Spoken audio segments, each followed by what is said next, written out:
Soberanía de las esferas, por Abraham Kuyper. Los hombres a quienes corresponde la administración de esta institución me han confiado el honor de inaugurar su escuela de educación superior, presentándola ante las autoridades y ante el pueblo. Al hacerlo, les ruego que me concedan una medida abundante de atenta benevolencia y juicio caritativo. Esta súplica, cuya seriedad se hará evidente si consideran que no me corresponde pronunciar una oración inaugural ni un discurso rectoral, nace del hecho de que, privado del silencio refugio de la investigación científica, la naturaleza de mi tarea me impulsa hacia ese terreno traicionero de la vida pública, donde las ortigas y espinas de todos los setos hieren y queman a cada paso. En efecto, no podemos ocultar, ni querríamos disimular, que no hemos sido movidos a esta labor, como los mecenas de antaño, por amor a las ciencias abstractas. El impulso que nos ha llevado a este empeño arriesgado, si no presuntuoso, ha sido un profundo y arraigado sentido del deber, que nos ha convencido de que lo que emprendemos debía hacerse por amor a Cristo, por el nombre del Señor, debido a la alta y santa importancia que tiene para nuestro pueblo y para nuestra patria. Por tanto, nuestra acción no ha sido en absoluto ingeniosa o calculada. Estamos plenamente convencidos de que el interés, que en medio de rumores favorables y adversos anticipó la fundación de esta institución y que ahora la acompaña en su apertura, no guarda relación alguna con nuestras personas, sino que ha surgido exclusivamente de la impresión pública de que los Países Bajos están presenciando un acontecimiento que podría dejar huellas en el futuro de la nación.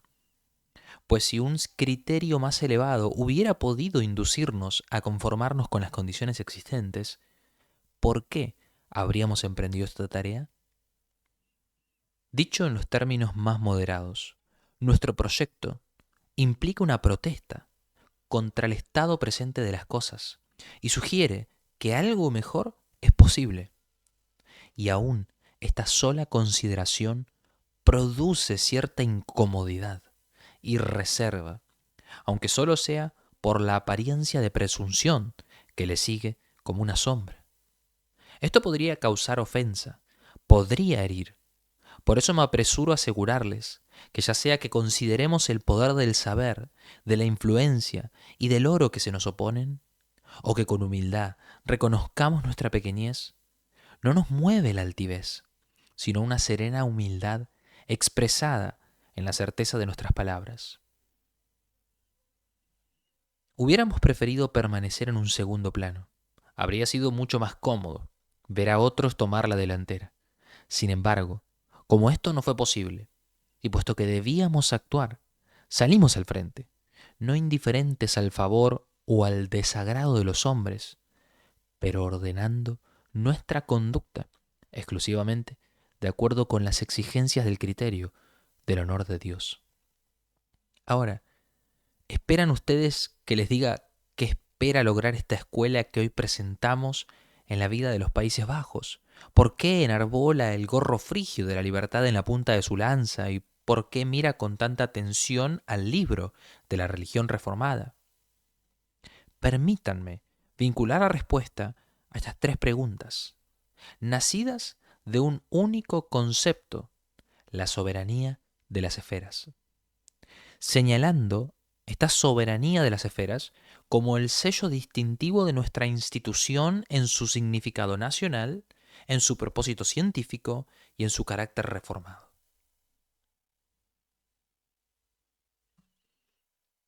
El significado nacional de la soberanía de esfera.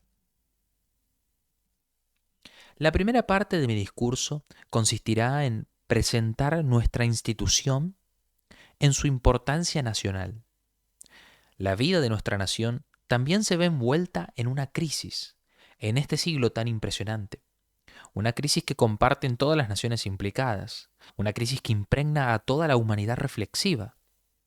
Toda crisis afecta a la vida y durante el proceso de la enfermedad o bien promete una renovación de la juventud o bien amenaza con la destrucción por la muerte. Ahora pregunto, ¿cuál es la vida afectada en este caso? ¿Qué está en juego en esta crisis? ¿También para nuestra nación? ¿Y quién repetiría la respuesta de tiempos pasados como si la lucha se refiriera al progreso o la preservación, a la unitariedad o a la versatilidad, al ideal o a la realidad, a los ricos o a los pobres? La insuficiencia, la desproporción y la superficialidad de cada uno de estos diagnósticos son demasiado evidentes como para hacerlo. Clerical y liberal se convirtieron entonces en consignas, como si se tratara de una cuestión de mal uso o purificación de la influencia espiritual. Finalmente, esta pantalla también fue derribada con desprecio, y desde el centro, hacia un círculo cada vez más amplio, se extendió la comprensión, una comprensión que originalmente solo entendían los principales profetas de nuestro siglo, de que la crisis mundial actual no se trata de matices, de intereses o de justicia, sino de una persona viva, de aquel que una vez juró que era rey y que debido a esa pretensión de ser rey soberano dio su vida en la cruz del Gólgota. El Nazareno, nuestro santo inspirador, ideal que inspira, genio ideal de la piedad, ha sido por largo tiempo el clamor sincero. Pero la historia ha cuestionado esa alabanza por ser una contradicción de la propia afirmación del Nazareno. Nada menos que el Mesías, el ungido, y por tanto soberano de todos los reyes, poseedor de toda autoridad en el cielo y en la tierra, fue la declaración de su serena y clara conciencia de Dios y de hombre. No un héroe de la fe, no un mártir, sino el rey de los judíos, es decir, el portador de la soberanía. Esto fue inscrito sobre su cruz como una presunción criminal que exigía su muerte. Y a causa de esa soberanía, a causa de la existencia o inexistencia de ese poder en aquel nacido de María, los espíritus pensantes, los poderes que gobiernan y las naciones que participan están hoy tan alborotadas como lo estaban en los primeros 3 siglos. Ese rey de los judíos, la verdad salvadora a la que todos los pueblos responden con un amén, o la mentira principal, que todos los pueblos deberían oponerse, constituye el problema de la soberanía, que así como fue planteado una vez en la sangre del Nazareno, ha vuelto a desgarrar el mundo de nuestra existencia espiritual, humana y nacional. Y en esa asignación de la soberanía de Dios a un oficio confiado al hombre, surge la pregunta de suma importancia. ¿Cómo funciona esa delegación de autoridad? Esa soberanía de Dios, que todo lo abarca, ¿es delegada sin división a un solo hombre?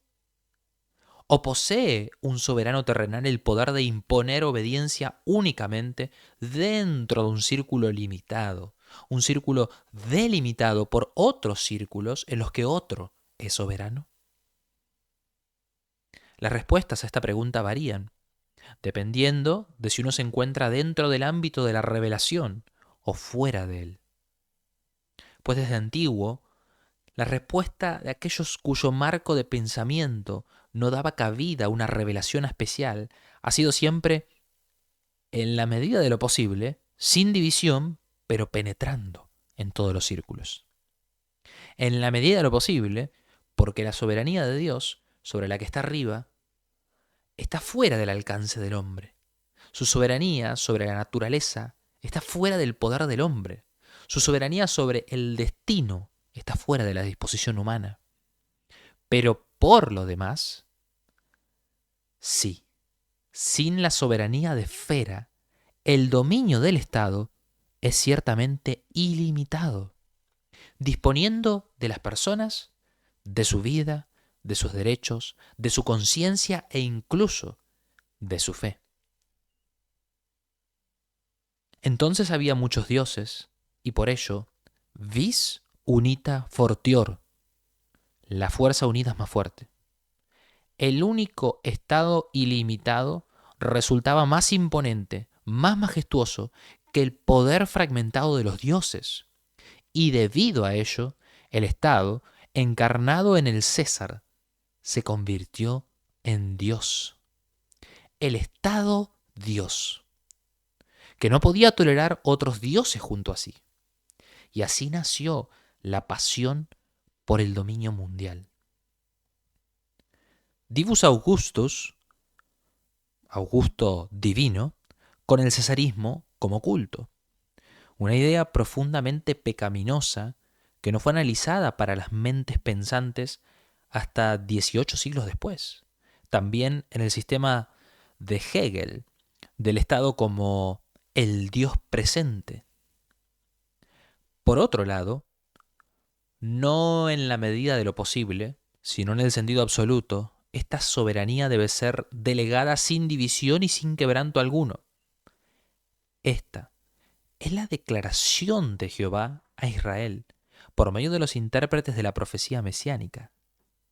Y ese hombre Mesías hizo su aparición, con poder en el cielo, con poder sobre la naturaleza, con la reivindicación de tener poder sobre todos los pueblos, con poder en todas las personas, también sobre la conciencia, sobre la fe, incluso sobre los lazos entre madre e hijo. Estos debían ceder cuando Él demanda obediencia. Y he aquí, entonces, la soberanía absoluta, dominando todas las cosas, visibles e invisibles, todo lo espiritual y lo material, todo colocado en las manos de un solo hombre. No uno de los reinos, sino el reino absoluto. Porque para eso he nacido y para eso he venido al mundo. Y toda autoridad en el cielo y en la tierra es mía. Y un día todos los enemigos serán puestos por estrados de mis pies, y todas las rodillas se doblarán delante de mí. Esa es la soberanía del Mesías, que el profeta anunció, que el nazareno reclamó, que al principio demostró mediante la realización de milagros, que es descrita por sus apóstoles, y que la Iglesia de Cristo confiesa sobre la autoridad de los apóstoles como una soberanía indivisa, pero delegada, o más bien, destinada a ser devuelta eventualmente. Pues cuando irrumpa esa perfecta armonía, la soberanía será transmitida del Mesías a Dios mismo, quien entonces será todo en todos. Pero he aquí ahora la gloriosa idea de la libertad. Esa soberanía perfecta, absoluta del Mesías, sin pecado, es al mismo tiempo la negación directa y el desafío a toda soberanía absoluta en la tierra ejercida por el hombre pecador. Y esto debido a la división de la vida en esferas, cada una con su propia soberanía. Nuestra vida humana, con su primer plano material, visible, y su trasfondo espiritual, invisible, evidentemente no es simple ni uniforme, sino que constituye un organismo infinitamente estructurado. Está tan estructurado que el individuo existe solamente en grupos y el conjunto solo puede manifestarse en esos grupos. Uno puede referirse a las partes de ese gran instrumento como ruedas, movidas por su propio resorte sobre su propio eje, o llamarlas también esferas, cada una llena de su propio espíritu vital. El nombre o la imagen son irrelevantes, siempre que se conozca que tan innumerables como las constelaciones del firmamento, existen diversos círculos en esta vida, cuyo perímetro está trazado con un radio firme, desde el centro, de un principio específico, el principio apostólico, cada uno en su debido orden. Así como se habla de un mundo moral, un mundo científico, un mundo comercial, un mundo del arte, con aún mayor justificación, se podría hablar de un círculo o esfera de lo moral, un círculo o esfera de lo doméstico, un círculo o esfera de la vida social, cada uno con su propio dominio, y precisamente porque cada uno constituye su propio dominio con su propio soberano dentro de los límites de ese dominio. Así, Existe un dominio de la naturaleza, en el cual el soberano ejerce poder sobre la materia de acuerdo con leyes fijas. Pero también hay un dominio de lo personal, de lo doméstico, de lo científico, de lo social y de la vida eclesiástica, cada uno de los cuales obedece a su propia ley vital y está sujeto a su propia cabeza. Hay un dominio del pensamiento en el cual no puede prevalecer ninguna ley salvo la ley de la lógica. Un dominio de la conciencia donde nadie puede ejercer soberanía salvo el santo. Y finalmente, un dominio de la fe, dentro de cuyos límites solo el individuo es soberano, y por medio de esa fe se consagra a sí mismo con todo su ser. En todas estas esferas o círculos, los engranajes se acoplan entre sí, y es precisamente por la interacción mutua de estas esferas que surge esa vida humana, rica, multifacética, multiforme. Pero en esa vida también existe el peligro de que una esfera invada a la esfera vecina, provocando así que una rueda se sacuda, que los dientes de los engranajes se rompan e interfiriendo con el progreso del conjunto. De ahí la razón de ser de una esfera especial de autoridad, la autoridad del Estado, que debe procurar para estas diversas esferas, en la medida que emergen al ámbito visible, una interacción armoniosa y mantenerlas dentro de los límites de la justicia. Y que además, dado que la vida personal de uno puede ser oprimida por el grupo en cuyo seno vive, debe también proteger al individuo de la dominación de su propia esfera. Un soberano que, como dicen tan brevemente las Escrituras, afirma el trono con justicia, mientras que sin justicia caerá y se destruirá a sí mismo. Así, esta soberanía del Estado, como poder que protege al individuo y determina las relaciones justas mutuas entre las esferas visibles de la vida, porque tiene el derecho de mandar e imponer, se eleva por encima de todas ellas. Pero no tiene autoridad dentro de ninguna de estas esferas. Allí rige otra autoridad, una autoridad que sin esfuerzo propio desciende de Dios y que el Estado no confiere, sino que reconoce.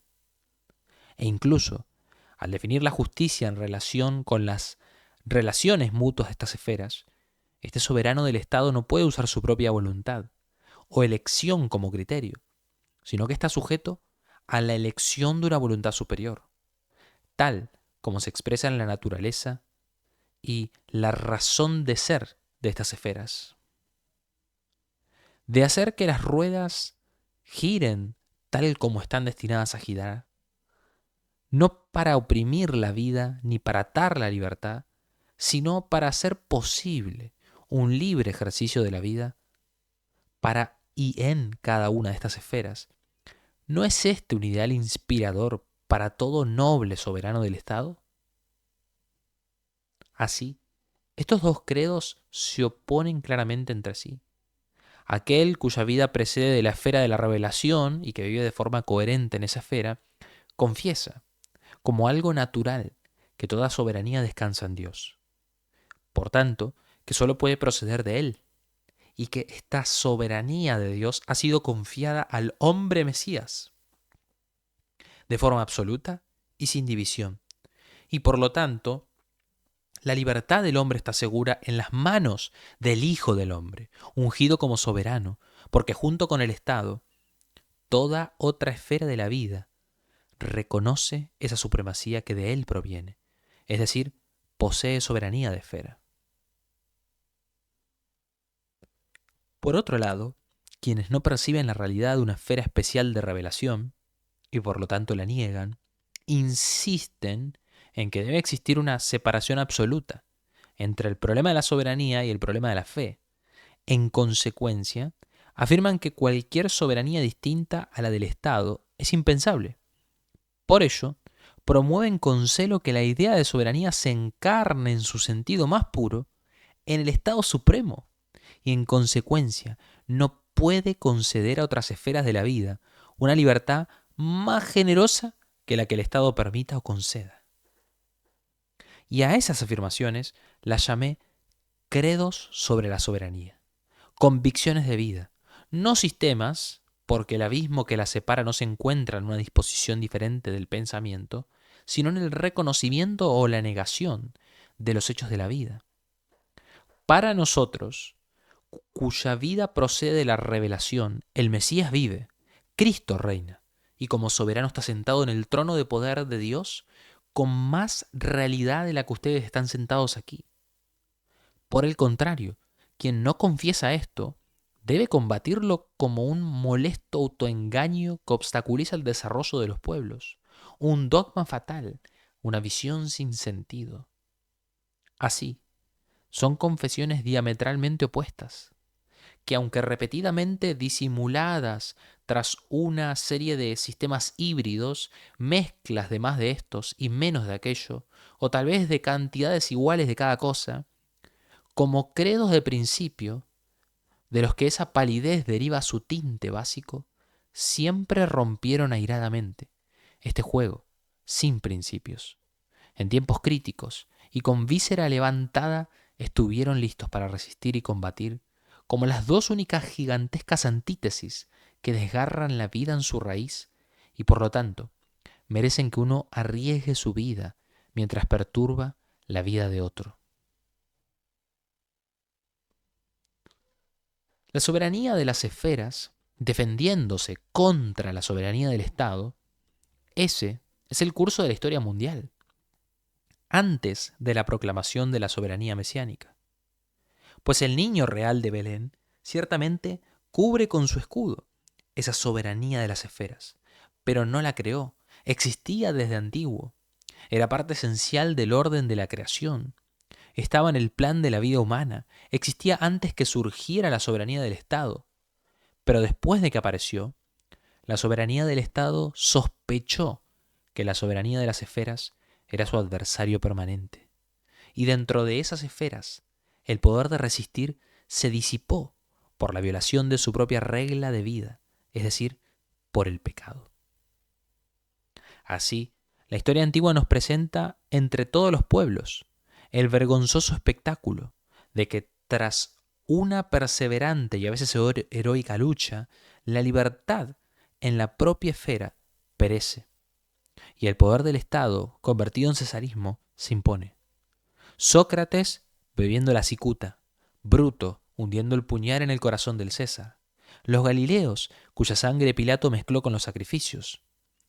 Todos ellos son los salvajes y heroicos espasmos de una vida orgánica libre, que finalmente se derrumba bajo el puño de hierro de ese cesarismo. Cuando la antigüedad llega a su fin, ya no hay libertad, no hay naciones, no hay esferas. Todo se ha convertido en una sola esfera, un solo imperio mundial, bajo un único estado soberano. Y solo la embriaguez de una opulencia emasculante servía a una humanidad hundida en la ignominia para apartar de su corazón la ofensa de esa ignominia. Fue Jesús de Nazaret quien entonces, por un poder sobrehumano, el poder de la fe, creó nuevamente dentro de ese, todo de un mismo tipo encerrado en el anillo de hierro, una esfera libre. Y dentro de esa esfera, una soberanía libre. Dios, en el corazón, uno con Dios, el mismo Dios, resistió al César, derribó las puertas de hierro, estableció la soberanía de la fe como el fundamento sobre el cual descansa toda la soberanía de la esfera. Ni fariseos ni discípulos entendieron que aparte de la salvación de los elegidos, su consumado es, incluía también la liberación del mundo, un mundo de libertades. Pero Jesús lo descubrió. De ahí el Basileus, el soberano, en su cruz. Él apareció como soberano. Contendió con el intruso príncipe de este mundo por el poder gobernante sobre este mundo como su soberano. Y apenas habían sus seguidores formado su propia esfera cuando también chocaron con la soberanía del Estado. Perecieron. Su sangre fue derramada, pero el principio soberano de la fe de Jesús no puede ser borrado con su sangre. Deus Christus o Divus Augustus. ¿Cristo es Dios o Augusto es divino? será la consigna que determinará el destino del mundo. Y Cristo triunfa, y César cae. Y todas las naciones son liberadas. Vuelven a aparecer con sus propios reyes, y dentro del dominio de esos reyes con sus propias esferas, y en esas esferas con sus propias libertades. Ese fue el comienzo de esa vida gloriosa, coronada con honor caballeresco, y que en un organismo cada vez más rico, de gremios, órdenes, comuniones libres, exhibía toda la energía y toda la gloria que forman parte de la soberanía de las esferas. Eso se hizo más evidente en nuestra amada patria que en otros lugares. Parecía que la tierra, dividida en esferas de polder, tierras bajas ganadas al mar, podía defender unida la soberanía de la esfera contra la soberanía del Estado. Felipe III de España lo experimentó, cuando los cantores de los salmos y los líderes de la predicación en los campos chocaron con la soberanía del Estado.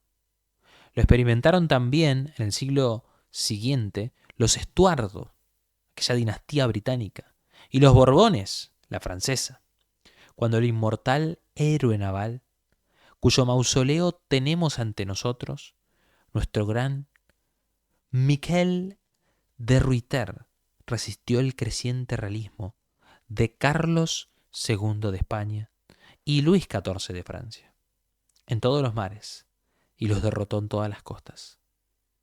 Yo soy, después de Dios, el patrón de mi barco. Expresaba el inextinguible sentido de libertad que lo inspiró a él y a toda la falange de nuestros héroes navales, los mendigos del mar. Y proclamaba en lenguaje marinero y en todos los mares el término legal, soberano en mi propia esfera. Pero por desgracia, antes que pasara un siglo, nuestra nación sufrió un declive. Holanda cayó en pecado, y el último baluarte fuerte de la libertad que quedaba en el continente europeo sucumbió con nuestra república. Así creció la corriente del realismo. Comenzó a pisotear las tierras, oprimir los pueblos, atormentar a las naciones, hasta que finalmente, en la más inflamable de esas naciones, se encendió el fuego de la venganza. Se desataron las pasiones, y la revolución de principios tomó la cabeza coronada del soberano y puso la corona sobre un pueblo soberano. Un acontecimiento aterrador, nacido de la sed de libertad, pero también del odio al Mesías, y que solo sirvió para aumentar el acoso a la libertad. Pues el soberano de ese único día de votación, por medio de esa urna electoral, involuntariamente se colocaba el día siguiente bajo la tutela absoluta, primero de los jacobinos, luego del César napoleónico y el ideal atractivo de Estado, apresuradamente realizado en Francia, defendido finalmente como justo y racionalizado por un grupo de filósofos de Alemania. Y así la libertad fue nuevamente abatida con deshonra. Y una vez más, una única soberanía amenazó con tragarse todas las demás soberanías. ¿Qué salvó la institución en ese momento? No fue el espíritu restaurador del Congreso de Viena, ni la idolatría monárquica de von Haller y de Maistre, ni la escuela histórica, que más bien sofocó todo principio superior por sus puntos de vista fisiológicos, ni siquiera el pseudo-constitucionalismo con su rey holgazán y sus facciones tiránicas. Fue el Mesías, el soberano sentado a la diestra de Dios, quien por medio del más asombroso avivamiento que jamás despertó a las naciones, envió nuevamente entre ellas un espíritu de gracia, oración y fe. Así volvió a existir una esfera propia, en la que se adoraba un soberano distinto de un poder terrenal. Una esfera que consideraba el alma, que practicaba la misericordia, que inspiraba a los estados no como estadistas, sino como confesores del Evangelio. No por manipulación política, sino por fuerza moral. Nació así en el alma una esperanza para las naciones. Y así también en nuestra patria, esa parte del pueblo que rinde homenaje al Mesías, la parte cristiana se convirtió en un partido nacional. No por diseño, no para gobernar, sino para servir.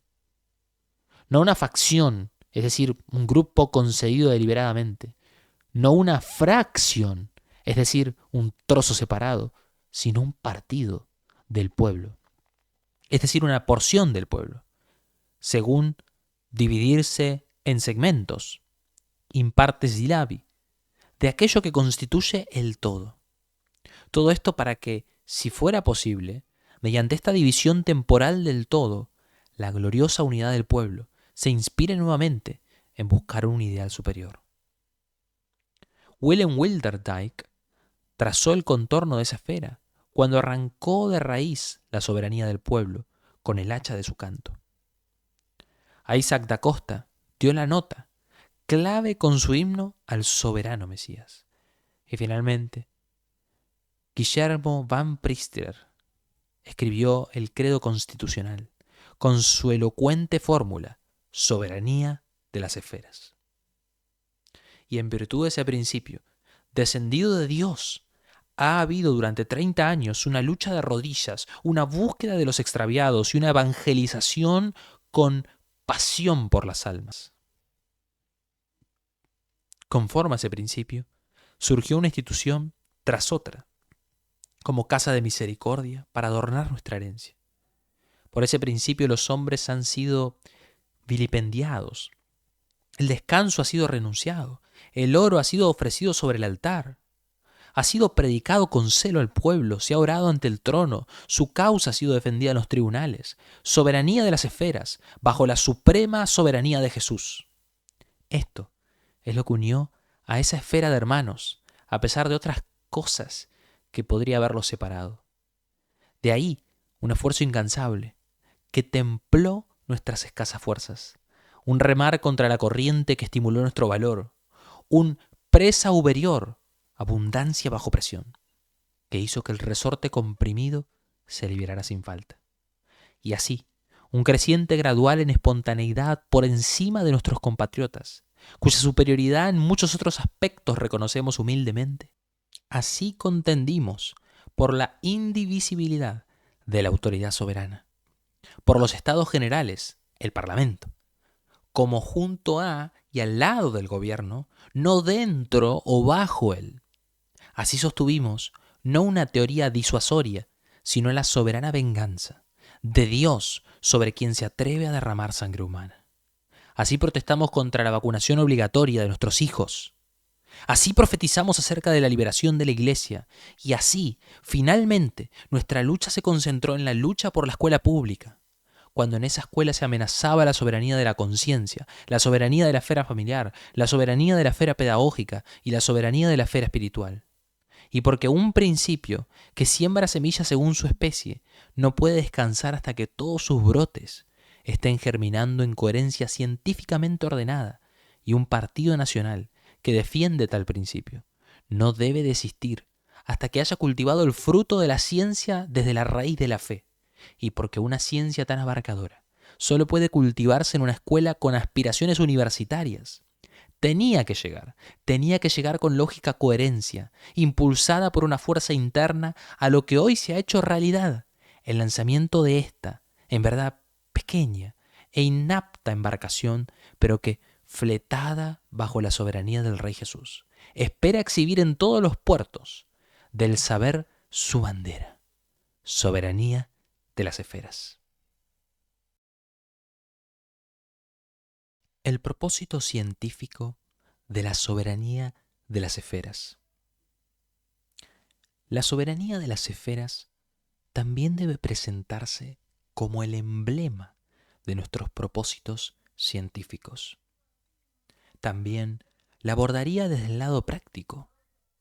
Nada de sequedad escolástica abstracta, sino adhesión al principio, profundidad de comprensión, claridad de juicio, en una palabra, poder intelectual santificado, como una fuerza para resistir el poder superior que quisiera limitar la libertad en y de nuestra vida humana.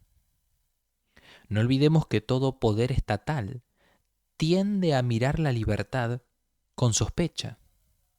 Las diversas esferas de la vida no pueden prescindir de la esfera del Estado Pues así como el espacio no puede limitar al espacio, del mismo modo, en el sentido visible, una esfera no puede limitar a otra, a menos que el Estado fije sus límites por ley. El Estado es la esfera de las esferas que encierra nuestra vida humana en un todo abarcador, por lo cual, no para su propio beneficio, sino para el de todas las esferas, procura fortalecer su brazo y con ese brazo extendido se opone e intenta quebrar toda aspiración de esas esferas hacia la expansión. Incluso, ahora, los signos de los tiempos.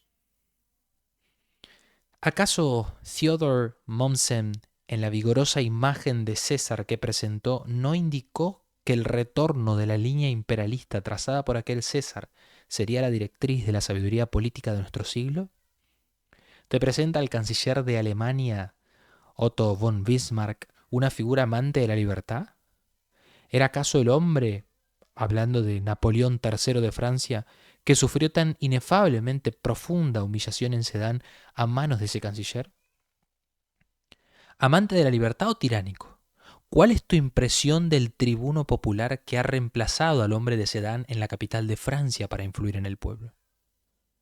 Y así tuvo que ser, tanto como medio de disciplina como de cura para aquellas naciones cobardes y emasculadas que hicieron posible este asalto contra su libertad debido a la atrofia de su resistencia moral. El Estado resulta ser el poder supremo en la tierra. No hay poder terrenal por encima del Estado que pueda obligar al soberano a administrar justicia. Por lo tanto, sea por una vil ansia de poder o por una noble preocupación por el bien común, todo Estado acabará por apretar el aro de hierro alrededor de las duelas como de un barril, tanto como lo permita la elasticidad de éstas. En última instancia, por lo tanto, depende de las propias esferas de la vida si florecen en un aire de libertad o gimen bajo el yugo del Estado. Si poseen resistencia moral, no pueden ser empujadas. No permitirán que se les ponga en un corsé. Pero la servidumbre pierde incluso el derecho a quejarse cuando es encadenada. Pero aquí está el punto delicado. La amenaza a la libertad por el pecado dentro de la esfera es tan fuerte como la amenaza del poder estatal en sus límites. Cuando un hombre quiere apretar el aro de hierro alrededor de las duelas, enciende un fuego dentro del círculo. El fuego interno hace que las duelas se encojan más que los martillazos desde afuera. Así ocurre con nuestras libertades. Dentro de cada esfera de la vida arde y humea una llama de pasión. Saltan las chismas del pecado. Y ese fuego impío socava la vitalidad moral, debilita la resistencia de cada esfera y finalmente hace que las duelas más resistentes se encojan. En todo asalto silencioso, exitoso contra la libertad, el Estado no puede ser más que un cómplice. El principal culpable es el ciudadano, olvidando de su deber, carente de iniciativa personal, porque su vigor moral fue debilitado en una vida de pecado y placeres sensuales.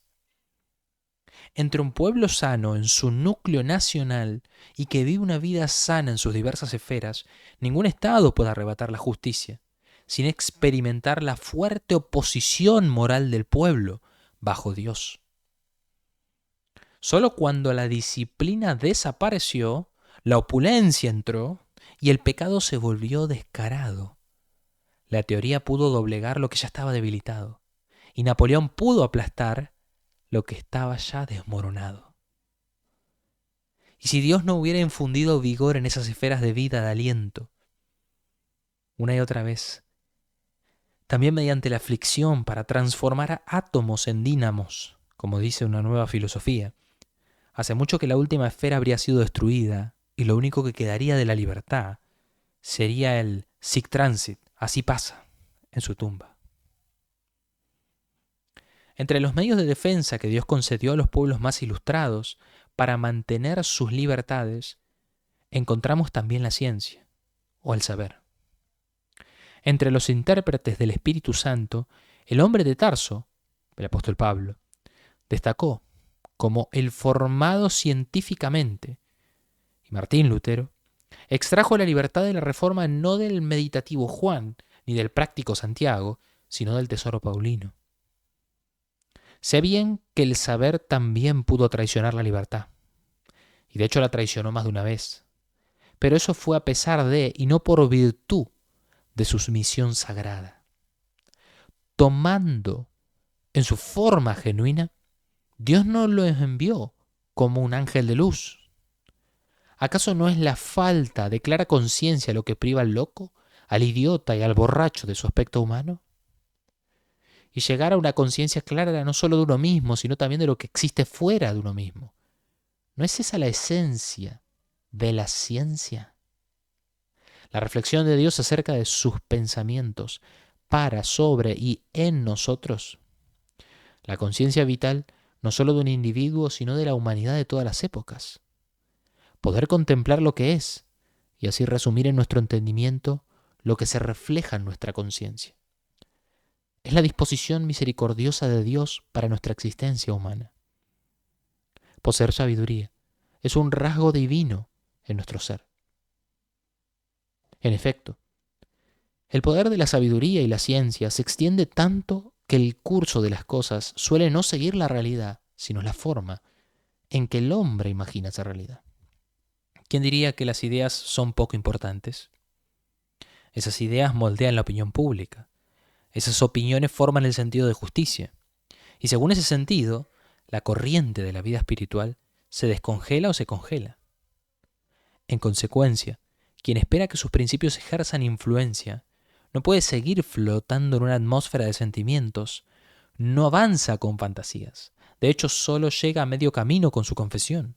Y solo obtiene asidero en el público si alcanza también poder en el mundo del pensamiento y si es capaz de trasladar su impulso interior, el Deus in nobis, Dios en nosotros, de lo que siente a lo que sabe. Siempre que, y en esto me aferro con tenacidad, esa ciencia permanezca soberana en su propia esfera y no degenere bajo la tutela del Estado o de la Iglesia, la ciencia también crea su propia esfera vital, en la cual la verdad es soberana y bajo ninguna circunstancia puede tolerarse la violación de su ley vital. Hacerlo no solo deshonraría a la ciencia, sino que también sería pecado delante de Dios. Nuestra conciencia es como un espejo dentro de nosotros, en el cual se reflejan imágenes provenientes de tres mundos: el mundo que nos rodea, el mundo de nuestro propio ser y el mundo invisible de los espíritus. La razón exige que a cada uno de esos mundos se les permita reflejar esas imágenes de acuerdo con su propia naturaleza, es decir, mediante observación y percepción. Eso en primer lugar. En segundo lugar, captar esos reflejos con un ojo claro, es decir, contemplar esas imágenes hasta comprenderlas. En tercer lugar, hacer un resumen armonioso de lo que nuestro ojo ha captado, es decir, entender lo que hemos visto en su coherencia como algo necesario y hermoso.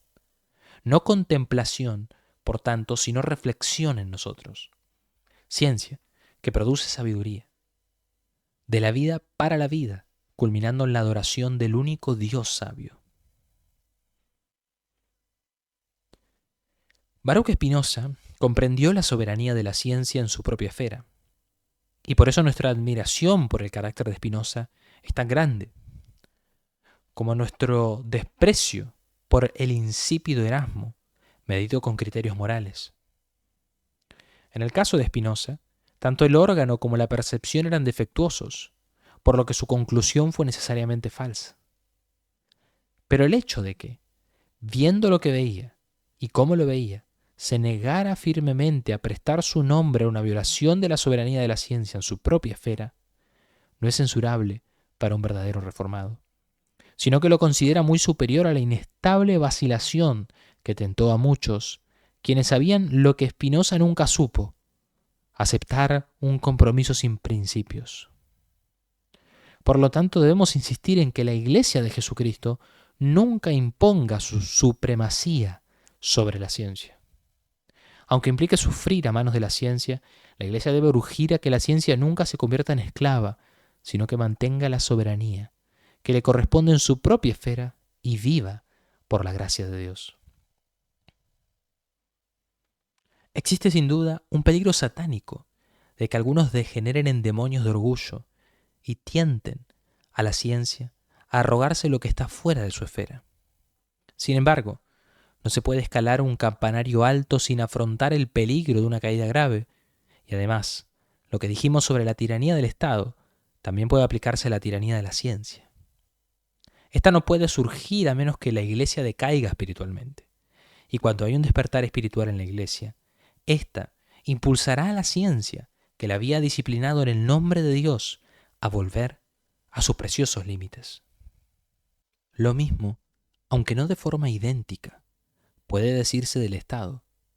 No de forma idéntica porque también en la esfera de la ciencia, cuando ésta asume la forma de un organismo visible en las escuelas, el Estado sigue siendo el planificador supremo, al que se le ha dado el poder de definir su esfera legítima. Pero incluso ese poder estatal, antes de cruzar la frontera hacia la esfera de la ciencia, debería, por así decirlo, desatar la correa de su calzado y dejar de lado una soberanía que no sería apropiada en ese terreno.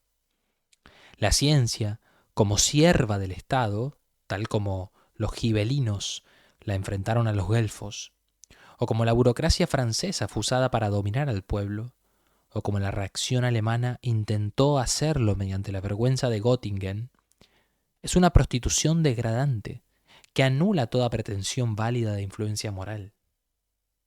Y aunque, como en nuestros círculos de gobierno, el Estado esté animado por un espíritu más noble, y aunque la ciencia, como en nuestro país, sea demasiado orgullosa para rebajarse, sin embargo, esa ciencia solo prosperará y florecerá si también en la vida universitaria vuelve a basarse en su propia raíz. Y creciendo con vida propia, supera la tutela estatal. Así fue como las escuelas de los profetas en Israel y las escuelas de la Jokmá en Jerusalén permanecieron independientes en el centro de la nación. Así, independientes, se alzaron las escuelas de los antiguos filósofos griegos y sus imitadores en Roma. Así, independientes, aparecieron en cierto momento las escuelas de los primeros eruditos cristianos. E igualmente independientes fueron las antiguas universidades de Bolonia y París. No como instrumentos moldeados por el Estado para verter conocimiento en ellos, sino como conocimiento que se manifestaba en la vida y creaba su propia imagen en esa vida. Fue esa imagen independiente lo que permitió que la universidad actuara en la liberación de la Reforma. Y no fue hasta finales del siglo anterior, cuando este marco independiente fue transformado en una rama del Estado, al permitir la universidad moderna que se la anexara como órgano estatal. Esto ocurrió no por arbitrariedad personal, sino por la presión de los acontecimientos y el debilitamiento interno de las naciones. Y sería casi absurdo exigir que el Estado de repente renuncie ahora a su control sobre el mundo universitario. En la actualidad, las masas muestran demasiado poco interés por la ciencia. Hay demasiada poca generosidad entre los ricos y demasiada poca energía en el círculo de graduados para intentar tal cambio. Por ahora, el Estado debe continuar su apoyo, siempre que, y esto lo insistimos, exista un impulso hacia la liberación y que la ciencia vuelva a tomar la soberanía de la esfera como su ideal. Es, por tanto, anticientífico que nuestra escuela se atreva a dar su primer paso tímido en esa mejor dirección. En la universidad estatal, la balanza de la equidad está cargada con demasiados pesos. No podemos repetir lo suficiente que el dinero crea poder para quien da y sobre quien recibe. Por eso, las artes, excepto la música, nunca podrán elevar permanentemente la libertad del pueblo debido a su necesidad de oro. ¿Quién puede medir la influencia que, gracias a esos fondos estatales, ha ejercido sobre el destino de nuestra nación y el rumbo de la ciencia un solo nombramiento, como el de Thorbecke, Scholten o Opsomer? ¿Dónde está el criterio espiritual que puede guiar al Estado para elegir en las ciencias más altas y críticas? Además, obligar al judío y al católico romano a contribuir al sostenimiento de una facultad de teología que en realidad es y debe ser protestante, no parece acorde con un sentido de justicia. Y si la ley del país, como oímos antes, incluye nuestra institución libre y no grabada en la esfera de la justicia, ¿no hay allí una gloriosa profecía para la ciencia y la vida en una universidad sostenida por el pueblo? He aquí un grupo que hace menos de 30 años recibió el apodo de oscurantistas y que ahora agota sus fuerzas en favor de la causa del saber. El segmento menos estimado de la nación no pensante que corre desde el arado y el taller para reunir fondos para una universidad. En otros lugares se busca el progreso desde arriba. La ciencia debe ser llevada al pueblo. Pero ¿no es esto algo superior, un grupo de personas dispuestas a reducir sus placeres para que florezca la ciencia? ¿Hay una solución más práctica al problema de unir ciencia y vida?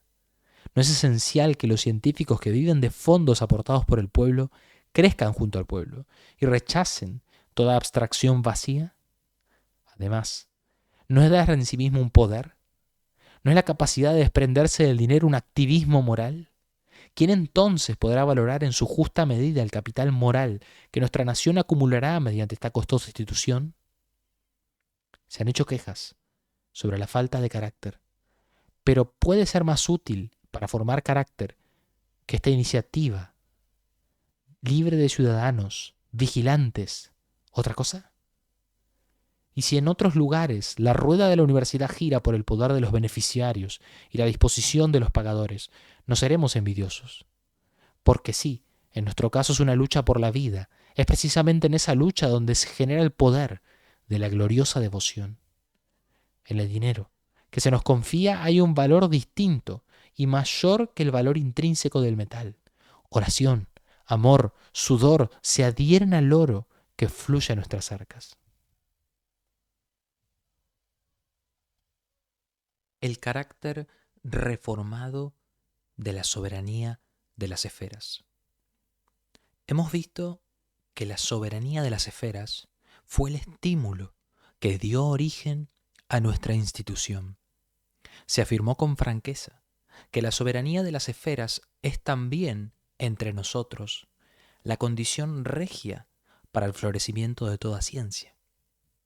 Ahora me queda abogar por una demanda disputada, que se nos conceda la soberanía de las esferas para nuestro principio, es decir, el principio reformado.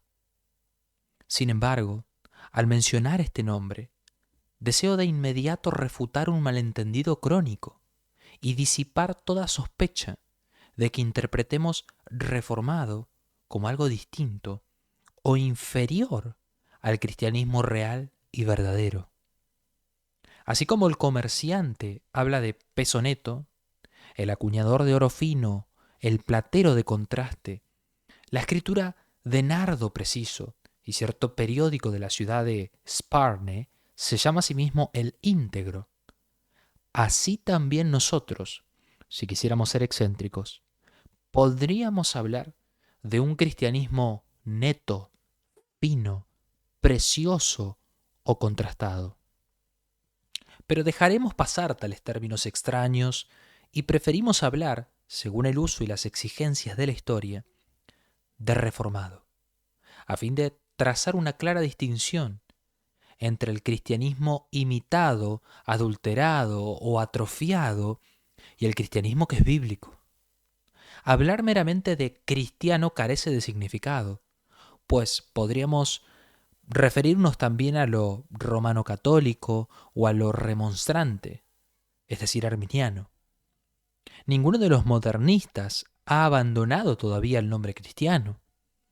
¿Acaso no se ha observado que hombres que consideran un honor negar la existencia de Dios han exhibido la falsa bandera de cristiano sobre la entrada de una escuela descristianizada, e incluso esto se hizo en una sesión de los Estados Generales en el Parlamento?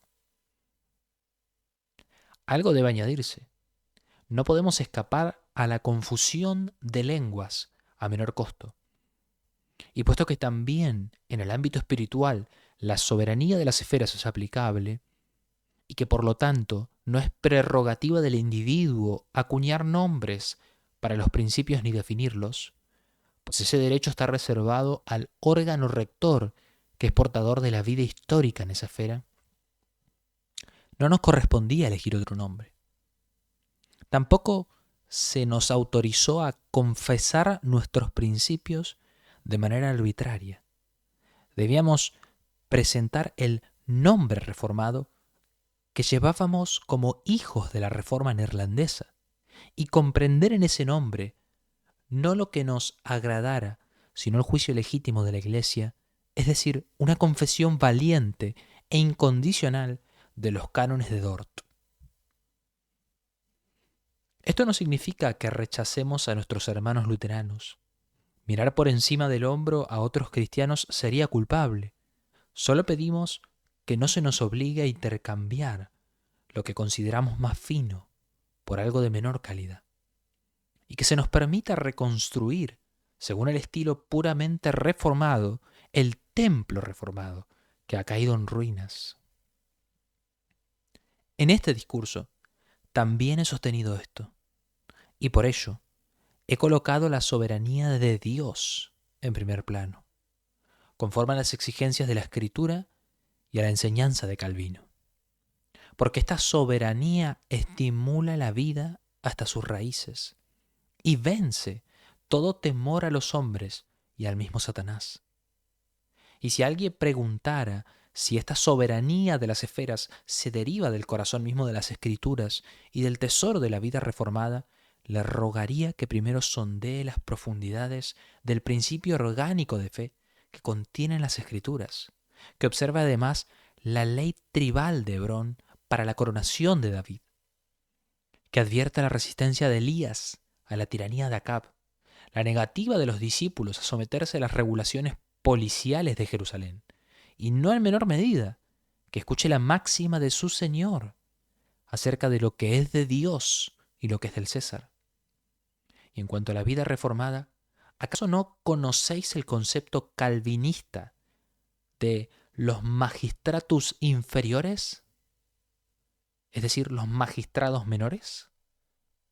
¿No es la soberanía de las esferas la base de todo el orden eclesiástico presbiteriano? ¿No tendieron casi todas las naciones reformadas hacia un modo de existencia confederativo? ¿No floreció con mayor abundancia la libertad ciudadana en las naciones calvinistas?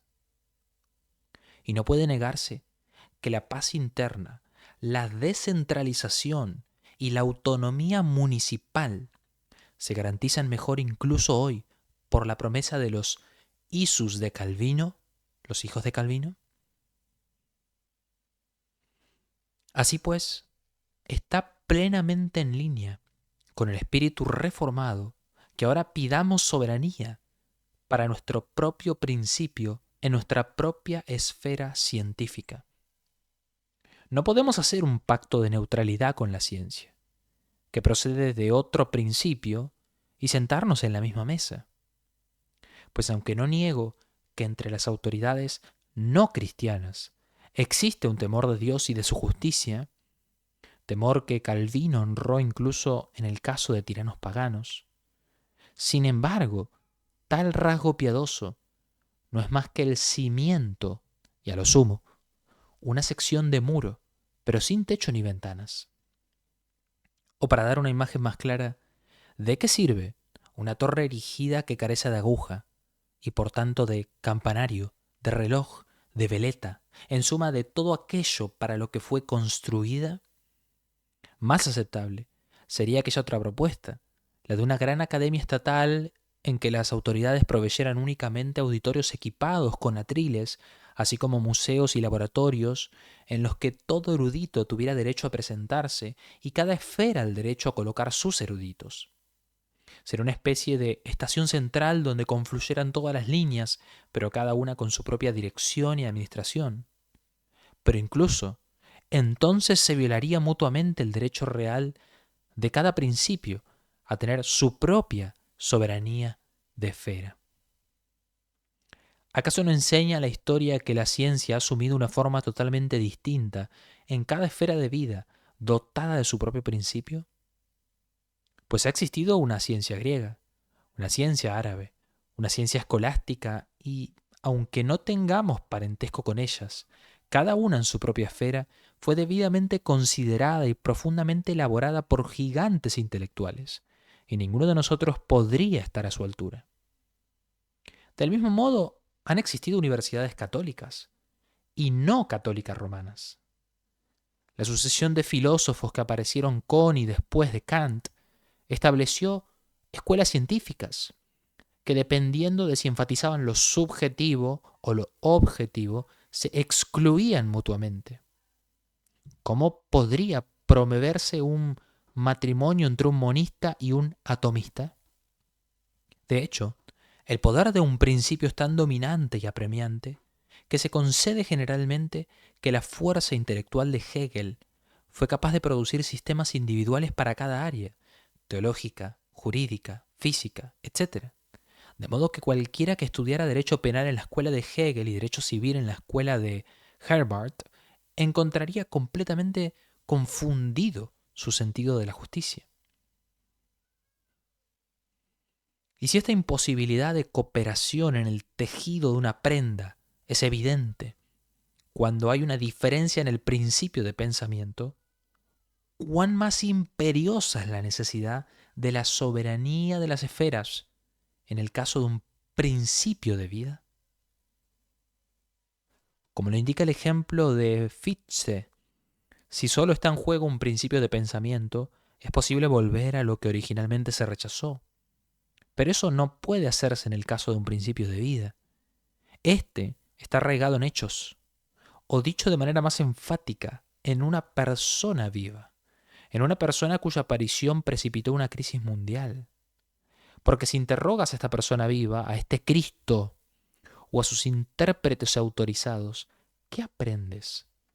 Declara a ese rabino de Nazaret, Jesús, que su ciencia está unida a la de esos sabios terrenales.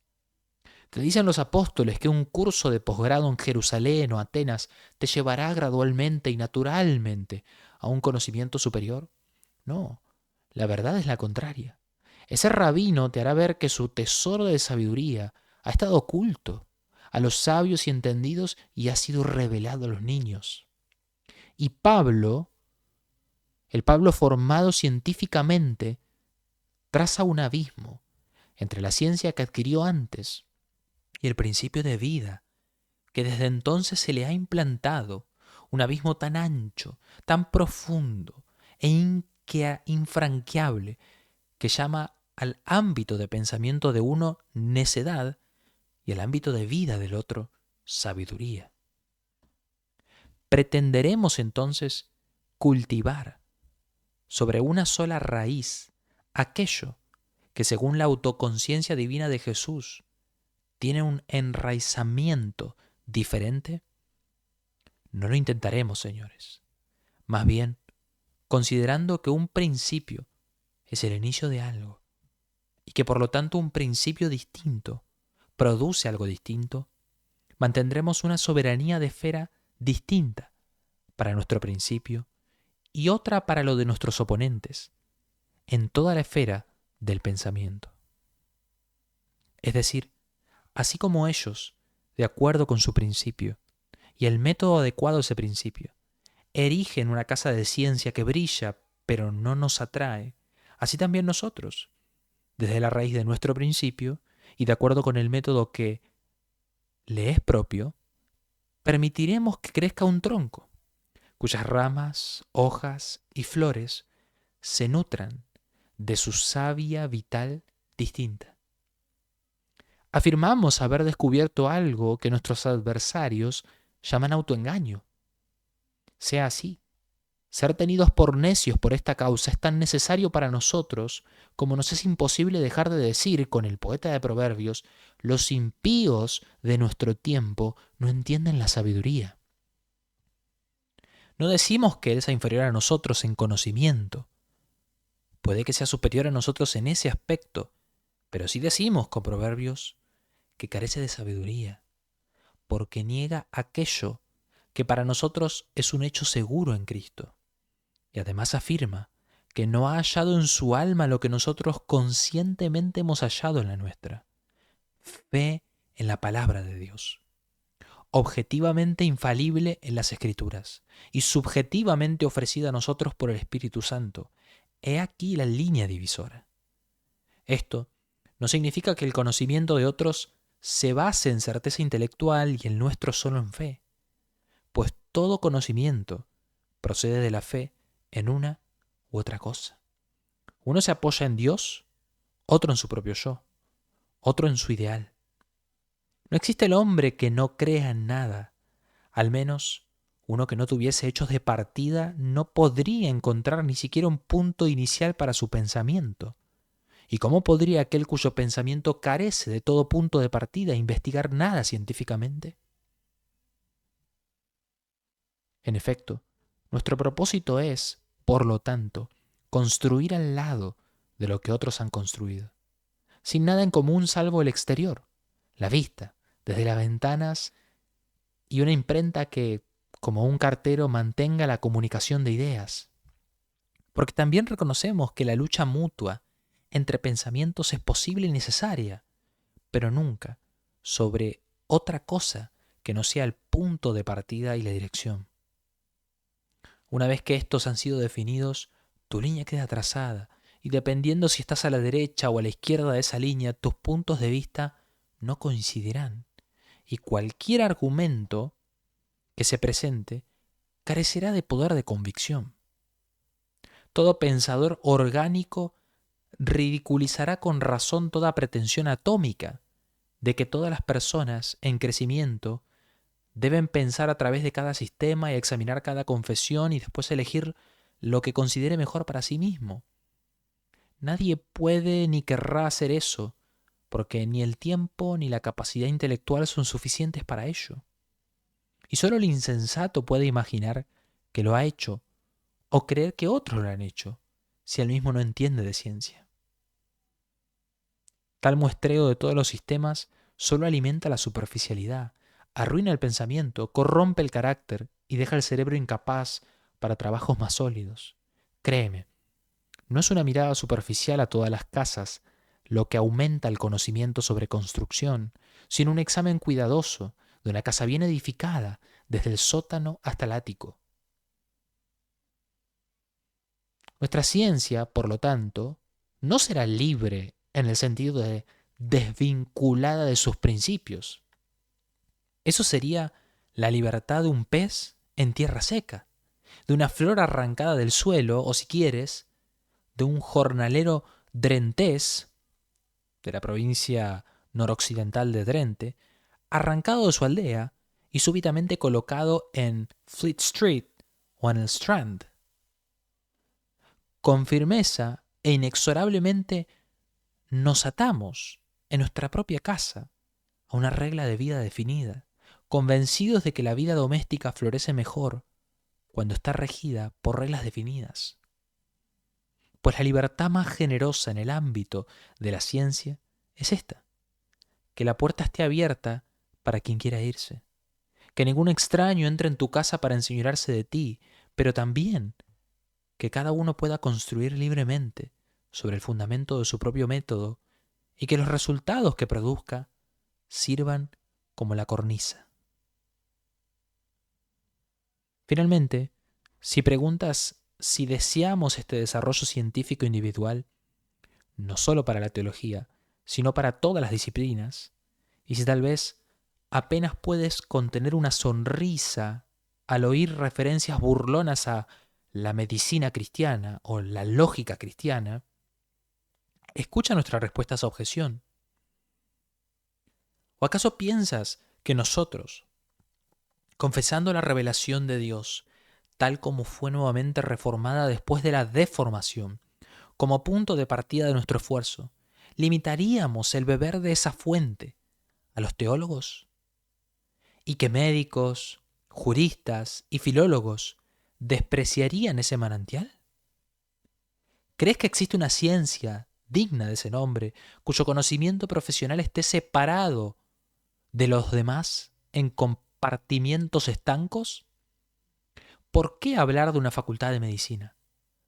La ciencia médica no busca beneficiar higiénicamente a un mamífero enfermo, sino a un hombre creado a imagen de Dios. Júzguenlo ustedes mismos. Dependiendo de cómo se vea a ese hombre, como un ser moral, con un destino más alto para el alma y el cuerpo, sujeto a la palabra de Dios o no viéndolo así. Habrá que decirle que la muerte se acerca o callarlo. Recomendar o desaconsejar la anestesia para una mujer en parto. Obligar a vacunarse o dejarlo a libre elección. Aconsejar a la juventud apasionada sobre el dominio propio o a la indulgencia.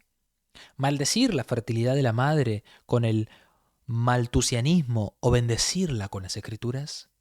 Guiar al trastornado mental por medios psíquicos o anestesiarlo físicamente. En resumen, aprobar la cremación, permitir la vivisección sin condiciones y detener la propagación del veneno sifilítico en la sociedad a una costa de violar la autoridad y la dignidad humana mediante el más detestable de todos los exámenes médicos. ¿Qué decir del estudio del derecho? Esto depende de si uno ve al hombre como un producto de la naturaleza en desarrollo propio o como un pecador digno de condena. Si ve la justicia como un órgano natural que se desarrolla funcionalmente o como un tesoro que desciende de Dios y está sujeto a su palabra. Si hubo o no otro propósito al escoger el derecho penal y otra guía al escoger el derecho internacional. Si aparte de la ciencia, la conciencia cristiana resiste en la economía política dominante, las prácticas comerciales actuales y la naturaleza rapaz de las relaciones sociales. Si en la vida civil nuestro pueblo cristiano impulsa un retorno a la descentralización por medio de la soberanía de las esferas y, si, según lo permite, el derecho constitucional, existen 3 escuelas cristianas independientes por cada una no cristiana. ¿Es posible pensar entonces en una sola cátedra en la Facultad de Derecho que no se vea afectada por estos principios contrapuestos? Te concedo sin dificultad que, si nuestra Facultad de Ciencias Naturales se limitara estrictamente a medir y pesar, la cuña del principio no podría entrar por sus puertas. ¿Pero quién haría eso? ¿Qué físico trabaja sin hipótesis? ¿Qué hombre que ejerce su ciencia como hombre y no como un aparato de medición no mira lo que ve a través de lentes subjetivos y no añade con línea punteada la parte invisible del círculo, según siempre su opinión subjetiva? El hombre que calcula el costo del papel impreso y las gotas de tinta utilizadas puede valorar en un sentido más alto el libro, folleto o cancionero que publicaste. ¿Debe valorarse la pieza de bordado más hermosa según el costo de unos pocos hilos de seda? O si prefieres, ¿no está toda la creación abierta ante los ojos del científico natural como una pintura encantadora y se ha de juzgar el valor y la belleza de esa obra de arte por el marco dorado que la rodea, las yardas de lienzo que la sostienen y las libras de pintura que contiene? ¿Y qué decir de la Facultad de Letras? Claro que aprender la lectura de palabras y la declinación de palabras no tiene nada que ver con estar a favor o en contra del Mesías. Pero sí, continuando, abro las puertas del palacio artístico de Hélade o entro al mundo de poder de Roma. ¿No importa acaso si evoco el espíritu de esas naciones para desterrar el espíritu de Cristo o para ponerlas en sujeción al espíritu de Cristo, tanto en la evaluación humana como en la divina? ¿No adquiere otro aspecto el estudio de las lenguas semíticas, dependiendo si veo a Israel como el pueblo de la revelación absoluta o simplemente como un pueblo con un genio especial para la piedad? ¿Sigue siendo la misma la filosofía, ya sea que persiga el ser ideal o que se una a nosotros en confesar a Cristo como el ideal hecho carne? Llegará a la historia universal, al mismo resultado, independientemente de si uno identifica la cruz con la copa de veneno de Sócrates o la ve como el punto central de toda la historia. Y finalmente, encenderá la historia de la patria el mismo fuego en el corazón de la juventud, ya sea que la exponga Fruin, Nuyens o Groen van Pристeren. Ojalá siguiera vivo en toda su belleza heroica. ¿Cómo podría ser de otra manera? El hombre como pecador caído, en contraste con el hombre como producto de la naturaleza en desarrollo propio, volverá a aparecer como el sujeto que piensa, o el objeto que impulsa a pensar, en toda facultad, toda ciencia y con todo investigador. Oh, no hay ni una sola parte de nuestro mundo, de pensamiento, que pueda separarse herméticamente de las demás, y no hay ni un centímetro cuadrado en todo el dominio de nuestra vida humana sobre la que Cristo, que es soberano sobre todo, no exclame mío. Ahora, declaramos que hemos oído ese clamor y que solo en respuesta a ese clamor hemos emprendido esta tarea que sobrepasa nuestras fuerzas humanas. Habíamos escuchado a hermanos lamentarse de su trágica impotencia, como su saber no se ajustaba a su principio y los dejaba indefensos. No podían defender su principio con la fuerza proporcional a la gloria de ese principio. Habíamos oído los suspiros de nuestro pueblo cristiano, que en la vergüenza de su humillación había aprendido de nuevo a orar por capitanes que los dirijan, pastores que los cuidaran y profetas que los inspiraran. Comprendimos que la gloria de Cristo no podía seguir siendo pisoteada bajo los pies de los burladores. Tan cierto como que lo adorábamos con el amor de nuestras almas, debíamos volver a edificar en su nombre. Y de nada servía mirar nuestro poco poder o la fuerza superior de nuestros oponentes, ni lo descabellado de tal intento audaz. El fuego seguía ardiendo en nuestros huesos. Había uno más poderoso que nosotros que nos impulsaba y nos urgía. No podíamos descansar. A pesar de nosotros mismos debíamos seguir adelante. Incluso el hecho de que algunos de nuestros hermanos, aconsejando no edificar en este momento y prefiriendo convivir con el humanismo, fuera una dolorosa fuente de vergüenza, aumentaba el impulso interior, porque la vacilación de tales hombres representaba una amenaza cada vez más grave para el futuro de nuestro principio vital. Así fue como nuestra pequeña escuela apareció en escena, avergonzada hasta el rubor por llevar el nombre de universidad, pobre en recursos, sin abundancia de fuerza científica, y careciendo, más que recibiendo, del favor de los hombres. ¿Cuál será su rumbo? ¿Cuán larga será su vida? Oh, las mil preguntas sobre su porvenir no han podido agolparse más fuertemente en vuestro pensamiento y preocupación de lo que ya han asaltado este corazón, solo manteniendo ante nuestros ojos nuestro sagrado principio, logramos que nuestra fatigada cabeza emergiera de las aguas tras cada ola que nos cubría. Si esta causa no proviene del poderoso de Jacob, ¿cómo podrá perdurar?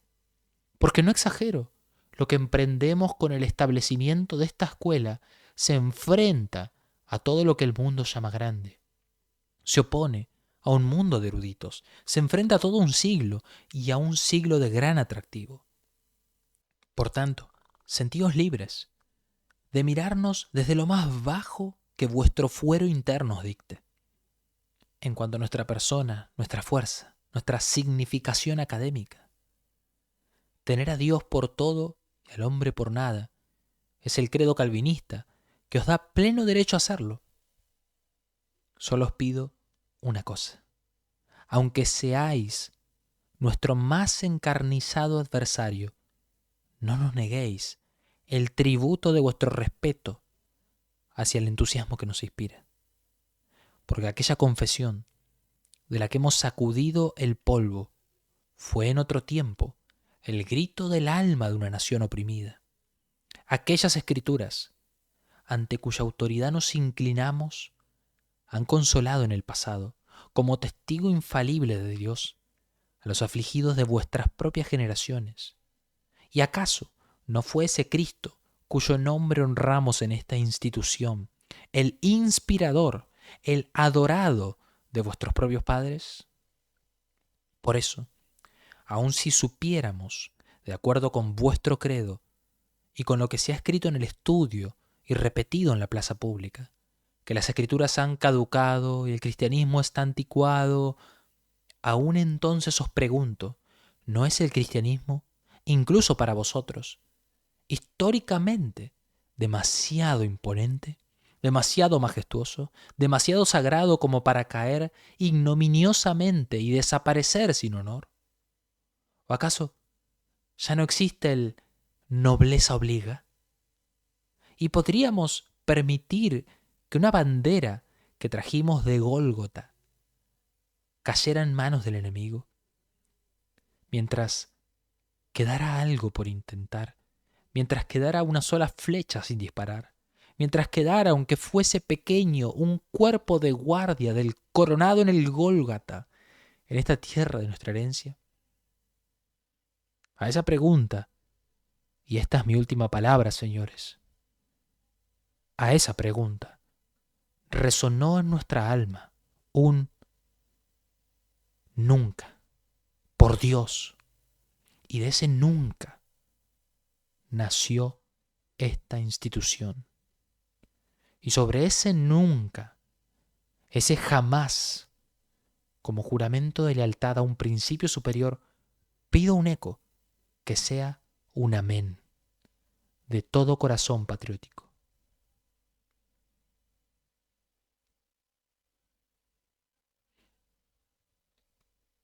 Te damos gracias, Padre nuestro que estás en los cielos, fuente de toda verdad, manantial de todo verdadero conocimiento y sabiduría.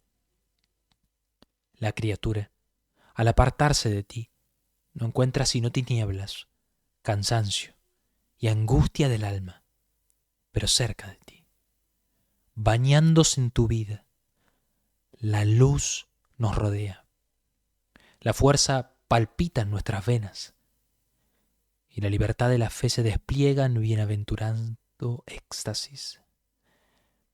Majestad adorable y eterna, mira con favor esta institución, que todo su oro, su fuerza, su sabiduría provengan de ti, que nunca jure por otro menor o distinto que tu santa palabra. Y tú, que escudriñas nuestros corazones, oh juez también de nuestra nación y de las escuelas de enseñanza, rompe tú mismo los muros de esta institución y destrúyelos delante de tu rostro, si alguna vez llegara a proponerse o querer algo distinto de gloriarse en esa gracia soberana y libre que se halla en la cruz del Hijo, de tu amor más tierno. Señor, Señor nuestro socorro esté en tu nombre y solo en tu nombre. Amén.